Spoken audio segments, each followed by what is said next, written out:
Did you know that being in a romantic relationship with a narcissist, or really any other relationship with close proximity to a narcissist on an ongoing basis, can be a cause of complex post traumatic stress disorder?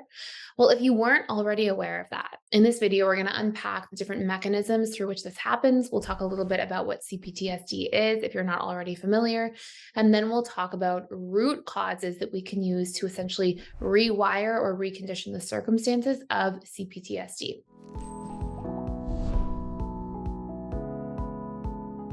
So, first and foremost, complex post traumatic stress disorder is essentially different than typical PTSD because there is repeated and ongoing exposure to traumatic events. So, think of it as being a more prolonged experience of traumatic events rather than when we think of PTSD, there tends to be one or two, at most a few repeated traumatic events that take place in terms of this sort of peak level of trauma. So, CPTSD often exists because we're exposed to somebody on an ongoing basis, which obviously is the context for a romantic relationship. And when we look at narcissists and some of the different behaviors they enact on individuals they're in relationships with, we can quite easily see how these two things end up going hand in hand. One of the first characteristics is a form of emotional abuse. Narcissists often engage in different dynamics like criticism, being very demeaning towards their partners, gaslighting their partners, which causes that individual to really not trust themselves and to be confused and to sort of feel like there's this constant chronic self doubt taking place. Narcissists also can resort to a lot of really manipulative behaviors in relationships, really being in these intense power struggle dynamics in relationships, can force somebody to walk on eggshells, can be constantly devaluing a partner after love bombing them, can try to control their partner in many, many different ways, and even resort to things like exploitation and triangulation in relationships. And really, what triangulation means, if you're not already familiar with that, is having third party involvement in relationship dynamics, whether it is to bring in somebody else to belittle or also partake in the gaslighting of their partner, or whether that is to engage in trying to make their partner jealous through some sort of other like romantic love interest, or to just create some kind of insecurity in the relationship as a whole. So all of these different tactics, when you're exposed to them for prolonged periods of time, do a couple of really core things. Number one, they create a whole bunch of different subconscious wounds. So, really common core wounds that will take place after being with a narcissist. And I do want to say, just as like a disclaimer here, that a narcissist, right, is just another person in a lot of trauma. But we want to be aware of these things because trauma in its own way is basically contagious, right? Trauma spreads.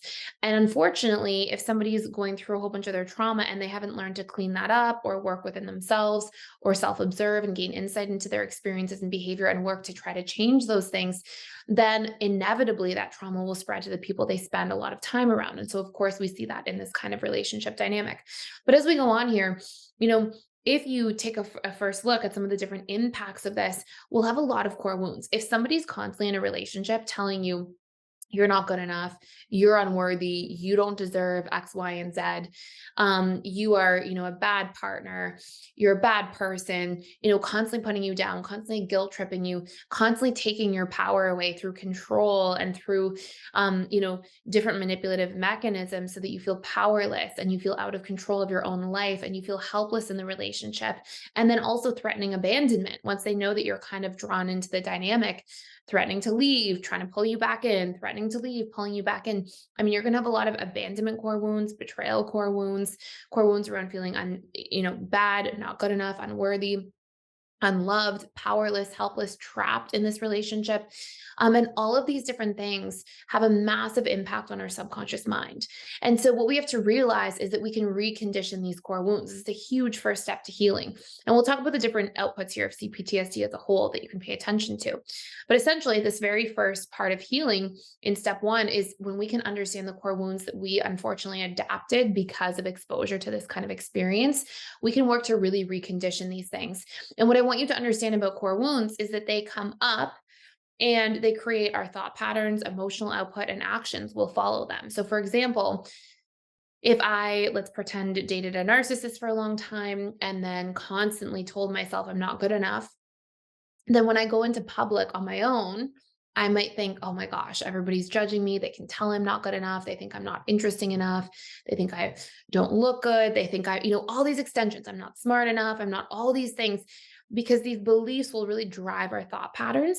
And then I want you to observe when you think those things, how you feel, right? You feel insecure. You feel anxious. You feel afraid. You feel sad. You feel defeated. And so these beliefs, when we acquire them because they get imprinted through through exposure to the narcissist, they take up so much mental, emotional real estate during the day of how we think and feel about ourselves. And then these things drive our actions, right? So then when we're feeling really insecure, maybe we hide, maybe we don't go out, maybe we don't speak up, we don't take chances in our lives to go after the things we want because we think we're not good enough anyways. And so it's really important to recognize that by learning to recondition our self-talk, because we've soaked up and sponged up so much of how the narcissist spoke to us, that is where, we're going to see a huge step forward in terms of our healing journey. So that's really number one. Number two, we have to, after being with a narcissist, learn to re-regulate our nervous system function. After being exposed repeatedly to somebody who's constantly getting you to walk on eggshells, and there's these extreme highs and lows, and you're in this chronic state of like not knowing what's coming, you can bet that you are going to be in an experience where you are constantly in fight or flight mode. Okay. Fight or flight mode is often referred to as sympathetic nervous system. And if we actually break it down a step further, it's fight, flight, freeze, and fawn. Fawn refers to fawning, FAWN, like excessive people pleasing, which obviously you'll see a lot of that in the relationship with a narcissist where you're kind of trying to survive and roll with the punches. Then we have parasympathetic nervous system. When we are in parasympathetic nervous system, we are more present in our lives. We feel more grounded. Things feel like they slow down and they open up. We don't feel like we're in this chronic hamster wheel. We're less panicky. We're less, less likely to make mountains out of molehills emotionally, like react in a big way to smaller things. All of that's off the table. And all of those healthier dynamics are on the table. And sometimes we lose touch, if we're exposed to chronic trauma, um, with being in our body, with being more present in our reality, because our mind's constantly racing because all those core wounds are in there, taking up so much space and pulling you in so many different directions. And so learning to practice nervous system regulation through meditation, mindfulness practices, body scans, breath work, anything that's helping you be in your body, all of these things are tremendously valuable.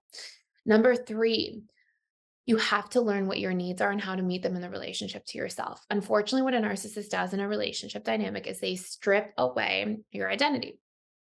And this is going to cause you, by the time you leave a relationship with a narcissist, to be in a chronic identity crisis, or like literally like a midlife crisis for a lot of people, right? There's this loss of identity.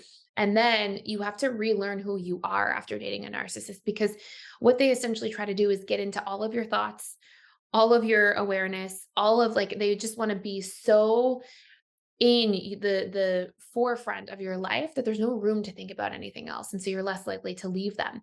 And so they really occupy a lot of your attention, and really try to sort of keep you in this space of being super, super focused on these things, because this is how they're going to be able to manipulate you more, control you better, prevent you from leaving, really reel you in and make you feel like you can't be okay without them. And so, what will happen is you'll lose touch with what made you happy before the relationship. You'll lose touch with who you were before the relationship. And how we regain a sense of self and identity is through understanding our needs and learning to meet our own needs again, and coming up with strategies to meet our needs also in the outside world. So maybe for you, self-expression was a need. Maybe you were a creative person that loved to paint or dance or sing or create music in some way. And maybe you lost that when you went into a relationship with a narcissist. So, it's going to be okay. I want to take this need for self-expression back and create and express myself again in different ways. And for some other people, a big need is connection. And they had lots of friends and family members they were close to before the relationship with a narcissist. But then that person eroded those relationships because they pit you against one another and kind of poisoned the well in some of those relationships, or, isolated you because, they didn't want you to go away from them in any kind of manner. And so they would isolate you or punish you or shame you for spending time with other people. And over time, you just didn't want to go through that again and again. And so you just attached to the narcissist and kind of ignored those relationships as a coping mechanism. And then it's going to be, I have to rebuild. I have to reconnect to those things that fulfilled me prior to this relationship. And so learning our needs, and there can be many other needs, of course, but relearning our needs and then actually executing and actioning out these strategies for how to get these needs met again is so valuable. And there's a couple more pieces in here, but I just want to let you know too, if you want to do a deep dive into healing from narcissistic abuse, we have a whole course you can check out for free for 7 days, all about this kind of stuff, but a little deeper because obviously it's like a 2 hour course or so. We can go into a lot more detail. There's a workbook, there's different exercises, and it really focuses on a lot of the CPTSD components of this and really educating you on how to heal and what tools to use to really shift out of some of these painful patterns. The next one, and we also talk about how to not go back, using some subconscious reconditioning tools so you don't go back to that person again. Um, and so the next major piece here that you'll see is learning boundaries. A narcissist conditions you to think that you can't have boundaries and that if you do, you're bad, something's wrong with you, you're shameful. And they get you to really doubt and question yourself all the time. And so you also lose self-trust. And so we have to learn that boundaries and self-trust go hand in hand. If we constantly violate our own boundaries, we essentially constantly violate our own self-trust, because if somebody's violating your boundaries in the outside world, you don't trust them because they're not hearing you, respecting you, seeing you, listening to you. They're forcing things on you that don't feel right for you. Of course, it's going to be almost impossible to trust that person. But if you're doing that in the relationship to yourself, it's actually going to have a very similar impact.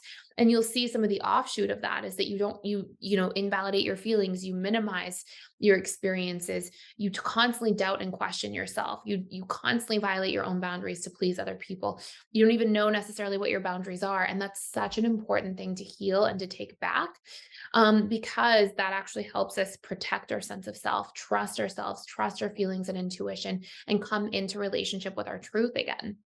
And so that's another huge, huge piece of healing. So lots of different important dynamics in here to pay attention to. If this is something you went through, I'm sorry to hear that you're going through this experience. And I want you to know that like you can get yourself back again. It can be really difficult coming out of these relationships, but this is, when we leave these relationship dynamics, it's a new beginning, right? It's a chance for like what we were getting from the narcissist to really change forms into something healthier and more functional in our own lives, and through rebuilding healthy relationships with people that we love around us and forming new relationships where we can learn and grow with different people. So absolutely not an endpoint, just a shifting and a healthy one at that, because unfortunately these relationships can really, really strip people down. But let me know what questions you have, what comments you have, shares, anything like that. I would love to hear from you. I will put a link for that course down below that you can check out for free. And that's it for today. If you're enjoying this channel, please like, share, and subscribe, and give the thumbs up if you feel like it. I would super appreciate it. And I hope you enjoy, and looking forward to seeing you in future videos.